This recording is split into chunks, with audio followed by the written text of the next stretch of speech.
Bonjour au menu de ce lundi, une pointe de Ferrari FF, un soupçon de Citroën DS4, une once d'Honda Jazz, mais avant une pincée de BMW série 6 coupé.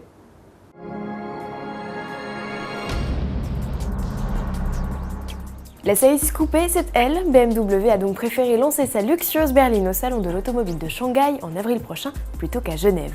Il faut dire que les Chinois sont particulièrement friands de ce genre de modèle. Cette troisième génération de série 6 reprend les lignes et les dimensions du cabriolet lancé en début d'année.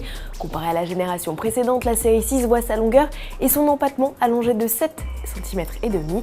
Ce sont les passagers arrière qui vont être contents. Côté coffre, le volume a gagné 10 litres pour en offrir dorénavant 460. La série 6 coupée se décline avec deux motorisations essence, les mêmes que le cab. Il y a donc le 6 cylindres de 320 chevaux et le glouton 8 cylindres biturbo de 407 chevaux. Tous deux sont équipés d'une boîte automatique à 8 rapports et d'une fonction d'arrêt automatique du moteur. Enfin, cette série 6 coupée s'offre phare adaptatif à LED, c'est inédit, un affichage tête haute dernier cri ou encore le système de vision nocturne.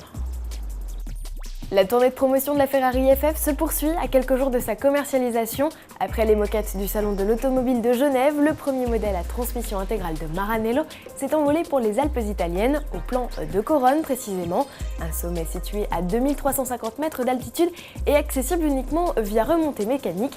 Ce n'est donc pas par les télésièges que la FF a atteint les cimes, mais en hélicoptère.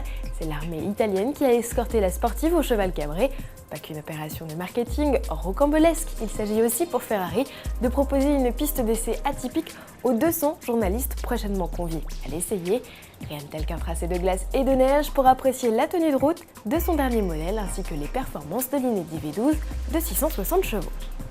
La DS4 est là, alors que la carrière de la déclinaison chic et sportive de la C4 démarre, Citroën propose aux internautes de découvrir les secrets de sa fabrication. À travers un web documentaire, parole est laissée aux concepteurs, ingénieurs et designers du modèle. Tour à tour, ils nous font pénétrer dans leurs univers et nous font partager leurs moments d'excitation et de doute.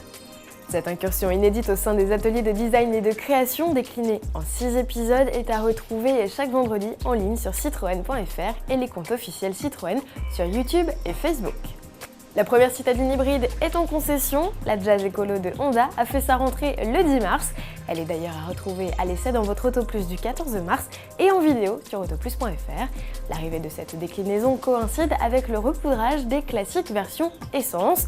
Alors celle-ci change un petit peu à l'extérieur, le constructeur a principalement travaillé à la réduction de la traînée aérodynamique. Bilan, consommation et émissions de CO2 des blocs essence de 90 et 100 chevaux chutent légèrement. À bord, de nouvelles ambiances et des dossiers de siège arrière inclinables font le gros des nouveautés. Ticket d'entrée 14 300 € avec la première des 4 finitions. Niveau qui, précisons-le, offre autoradio mais pas de clim. L'air conditionné est de série avec la finition supérieure élégance, facturé 300 € de plus sur cette version. Le 1,4 litre 100 chevaux élégance démarre lui à 15 600 €. À demain!